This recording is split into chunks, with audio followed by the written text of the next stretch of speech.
Hey, Mama, Mitch Blackford here. So glad to have you here on Fun Rich Life.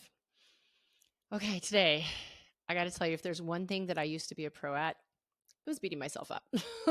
Like I never had to worry about anyone else smack talking about me because I was already taking the lead. So I say all this to get to the bottom line that I started piling on so many wrongs about me that it seemed like I was this unforgivable person. And the subject of forgiveness, it's a tricky one. I mean, most of us know that grudges are toxic but like forgiveness is the key to this personal freedom. And it can feel like forgiving someone lets them off the hook. And what if that someone is also you? How do you release that shame and move past those moments that just seem to swallow up every bit of you? Like mom guilt, anyone? So let's get into what it looks like when personal forgiveness seems hard to come by and what it can look like and feel when you finally have the guts to let go and forgive yourself, get rid of that mom guilt life, and when you can step into courage and forgive other people.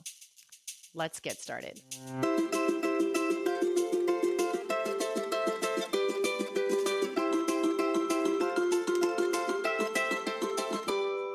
Okay, so this is not expert advice we're about to get into here. This is like my real world experience with how forgiveness has played out in my life. And maybe you might hear a little bit that resonates with you and lets you explore the option, even when you didn't even realize that it needed to be one, right? We've been there before, right? It might feel weird to say that it might be worth exploring the option of forgiving yourself, or maybe you cringe just hearing it because you feel like you've crossed over so far on that line that you shouldn't even have the possibility of forgiveness. Now, I am no Brene Brown, right? The resident expert on vulnerability and guilt and shame. If you haven't heard of her, check her out. But I do know that once you cross over that guilt line and you get into that shame territory, it can feel like there's no way out. You no longer just do the bad, you have become the bad. And maybe you're not walking around in every minute thinking of it, and yet it permeates the essence of how you show up in the world. I know, it's all rainbows and unicorn feels right now. We're really getting into this one. I want to dig into this because it's a little crazy how quickly we can sometimes put ourselves into this category. In my case, this actually started way before motherhood, and I'm pretty sure I'm not the only one, but I built this invisible wall, like 10 feet thick, right? And I was terrified that anyone might see the real me, like all of my failures, all of my insecurities. Thus, the single eight-year status for 8 years and very, very few friends. And I felt trapped there. I felt unworthy, unlovable, really pathetic. And it really hit me hard when a friend of mine finally told me that everyone thought that I was really fake. I was like, oh, knife in the heart. I mean, not the girl who would go around and talk to anyone about anything. I know you're saying to yourself, like, what the heck did she do? Give me the goods, Mitch. I know I'd want to know too, but we're not going to get into the specifics. We're going to get into how I got out of it because that's what we really want to go to. And I realized that I didn't have to go out and make some public declaration to the world and put myself on trial to everyone because for some reason, that's like where we tend to go. And it seems like it has to be the most embarrassing public shaming event, right? Like what I needed to do was realize that just I had made some choices that went against my values. And I continued to protect those bad choices over my values. So I asked myself this: what if I lived like the person I want to be instead of like the person I think I'm stuck being? How would that person show up? What would they do? What would they say? So super simple. And sometimes we just miss those obvious questions. I let those answers guide my next actions. And I finally forgave myself. And man, did it feel so stinking good and freeing, right? When I realized that I could step back into my values and live from there, I could finally let go and forgive the girl who felt just trapped by some bad decisions. And with that, then I could select the people that mattered in my life to share all those skeletons in the closet with so that I could feel like I was starting with a fresh slate, like totally handpicked.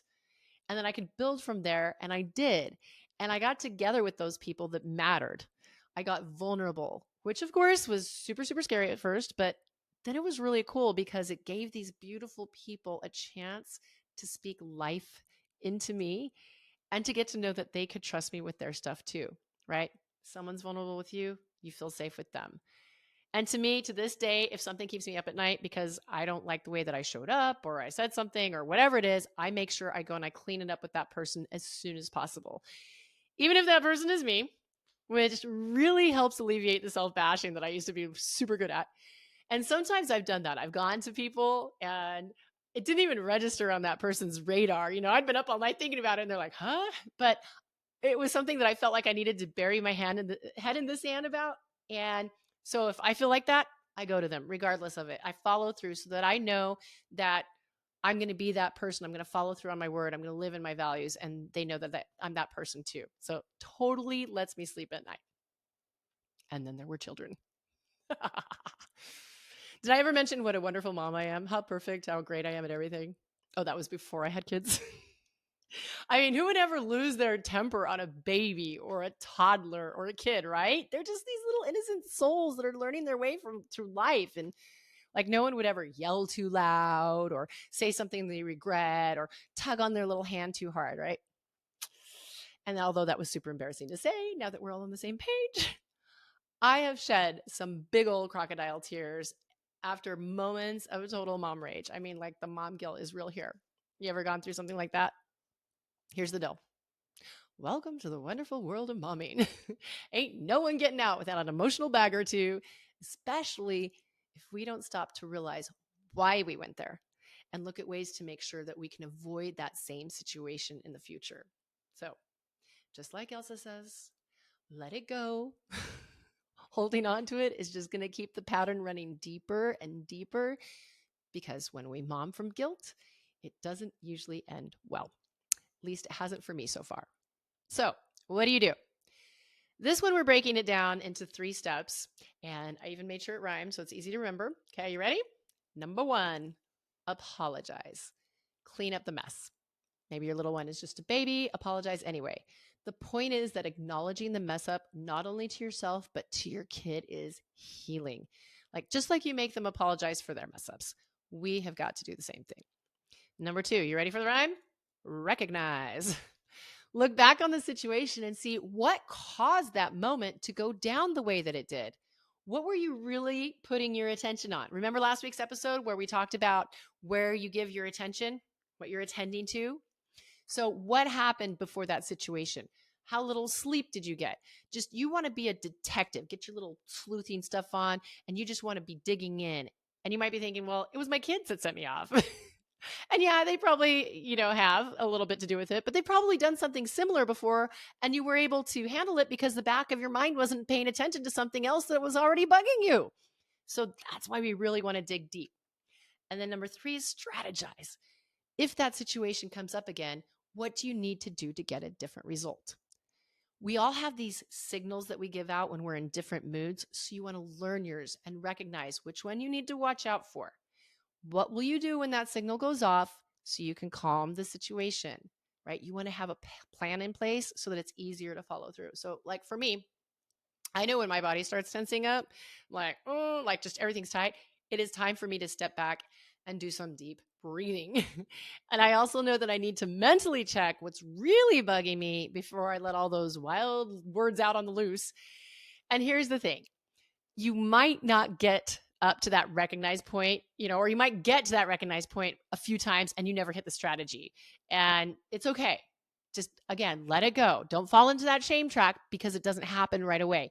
It takes your mind, your body, your emotions some time to catch up. I mean, if we could all just change like that every time we needed it, the world, it wouldn't have so much mom guilt or just people feeling bad or doing bad things where it's like, well, I need to change that. Boom. I now make $1 million because I know how to do this, or I lost this weight, or I'm a perfect, whatever. You get what I'm saying. Give yourself some grace and know that you're going to get there. It's a learning curve just like anything else. Okay. So now that we have learned to forgive probably the hardest person to forgive, which is ourselves. I know that was for me because, I stayed there for almost a decade.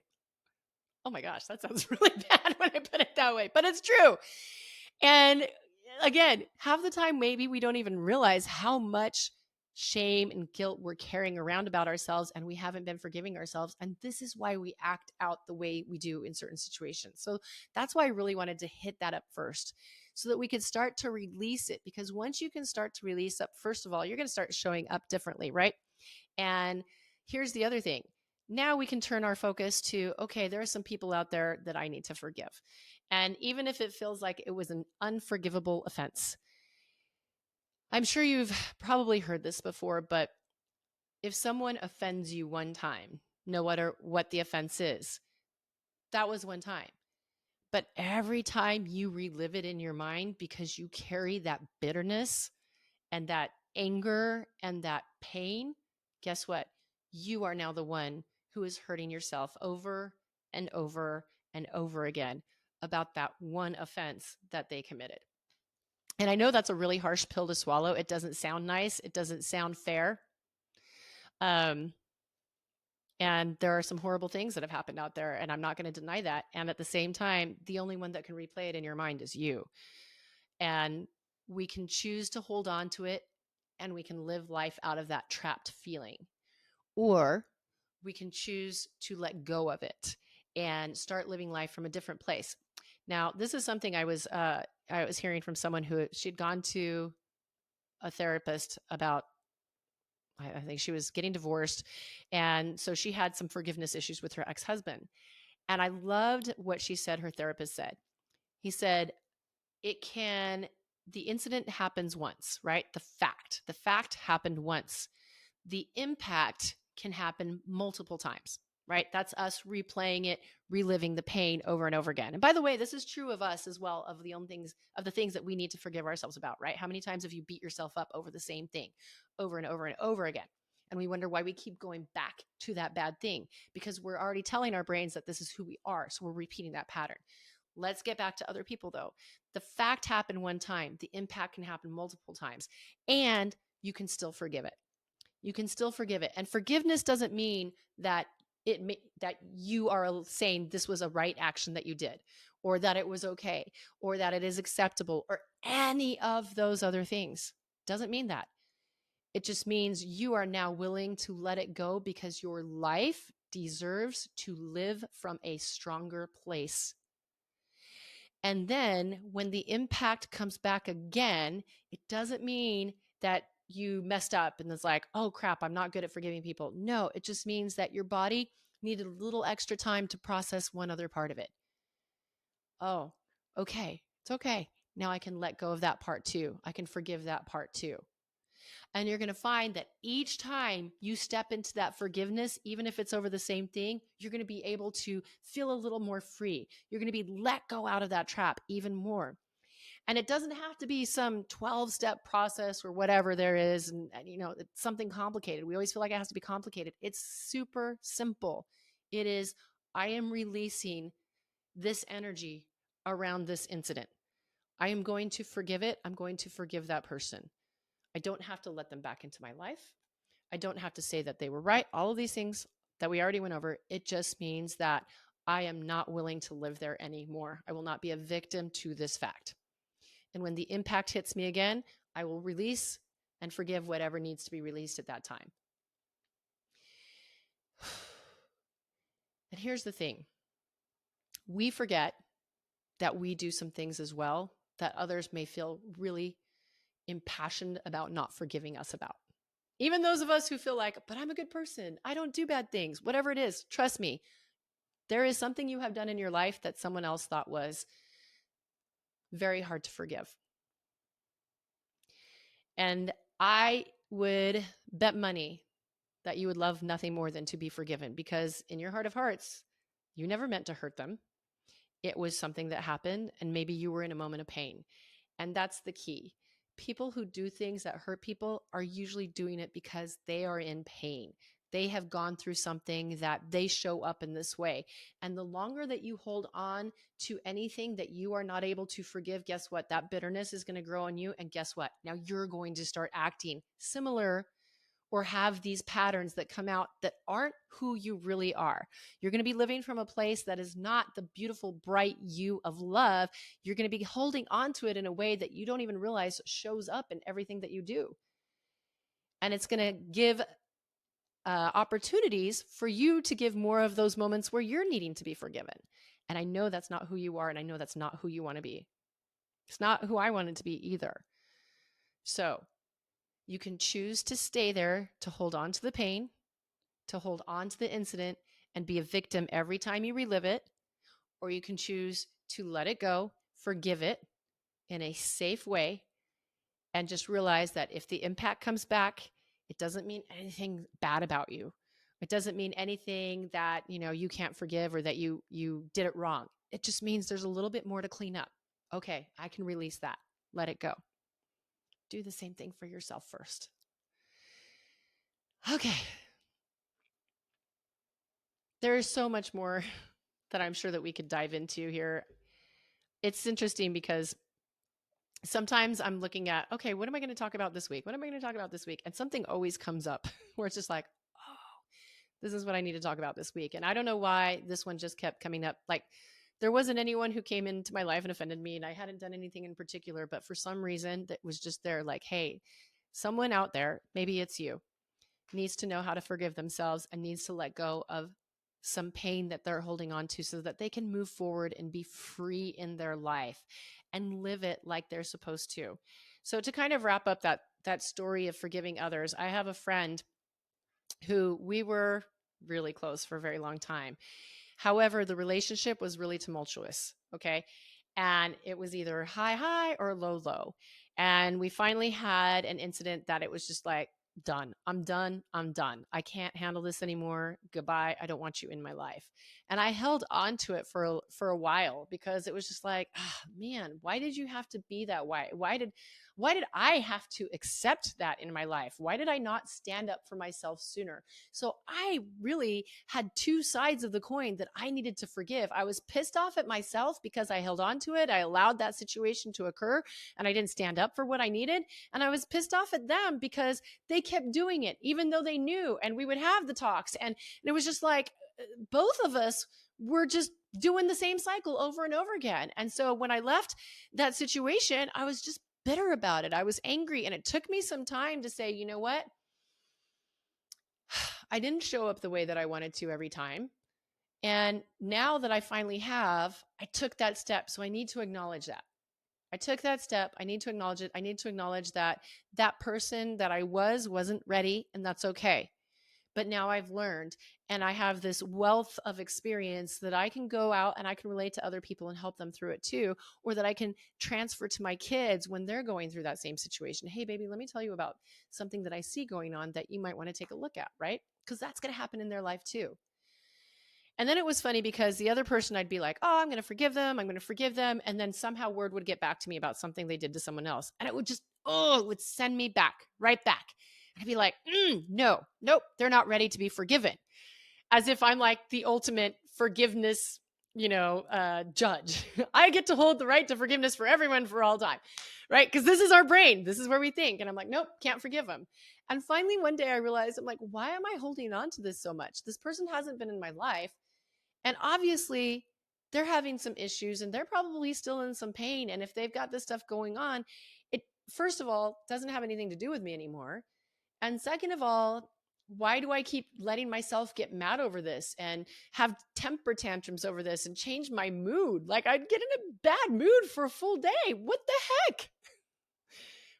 Was she suffering because of it? No, it was me and Andrew because he had to deal with it. I'm like, okay, I can forgive this person. If I could forgive myself, I can forgive this person. And maybe they're not in the journey where I think they need to be because, I am the ultimate of all knowers of where people should be in their life. Never been there, right? But I can forgive that person because it's done. I have made it done. She is where she is. I am where I am. And I'm going to go on. I'm going to let it go. If I hear of things coming back, I'm sorry, person, have a conversation with them. Fix it for you guys. But it has It's not going to get me again because I don't need it to. And you know what's so funny is literally after I made that transition of forgiveness, and I hadn't talked to this person in years, all of a sudden they started showing up in my life again, but calling me to acknowledge and to say, I am in a place where I need to change. And I don't expect you to bring me back into your life again, but I want you to know that you are important to me and I need to change because I want better for me too. And I just want to let you know that I'm sorry. I'm sorry for everything that I did. Talk about an energy shift, right? And fast forward several more years later, and we started talking little by little, not a lot, but little by little. Because I'll admit, there was part of me where I was like, okay, let's just give you some space. I'm not holding you accountable for what you did. I'm also going to go a little slower because I want to build up my trust and make sure that I don't allow myself to fall back into that old pattern either. And now here we are almost, gosh, probably 8 years later. Gosh, 8 years, that's big in my life, right? But 8 years later, and now we talk again and we're in each other's lives. And we both feel like we're bringing something good to the relationship. And neither of us feel like we're doing anything that's damaging the other person.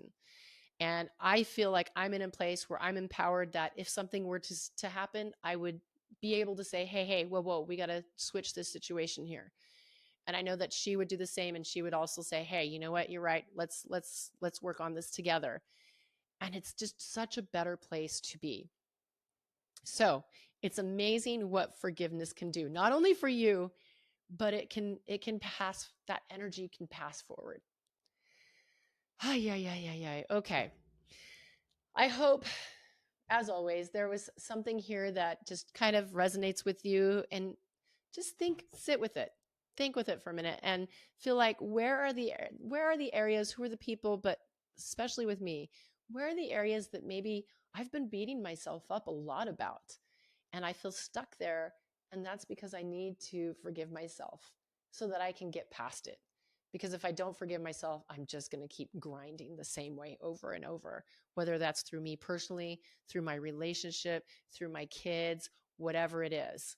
And it's time to let that go.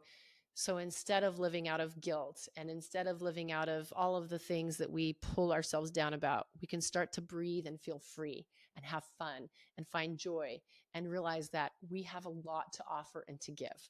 You have a lot to offer and to give this world. You, right there, I'm pointing at you if you're listening.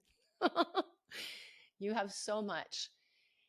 And the longer you hold on to any bitterness or resentment or unforgivable acts, the longer you hold that beautiful, bright, shining, wonderful person you are in their full glory away from the rest of the world. So take that time, get to see where those spots are, let it go. I feel like I'm talking to you right there. Like you were the reason I made this episode. So I love you. I'm sorry if something bad has happened to you. I know that you can get through it and that you are worth working past and giving forgiveness to. I had a joke ready to go. I don't know. No, we're going to end it with a joke because we always want to end with a smile. So, what did the mommy tomato say to the baby tomato? Catch up. Okay. With that, go out there, make it fun, make it rich, and I will talk to you next week. Bye bye.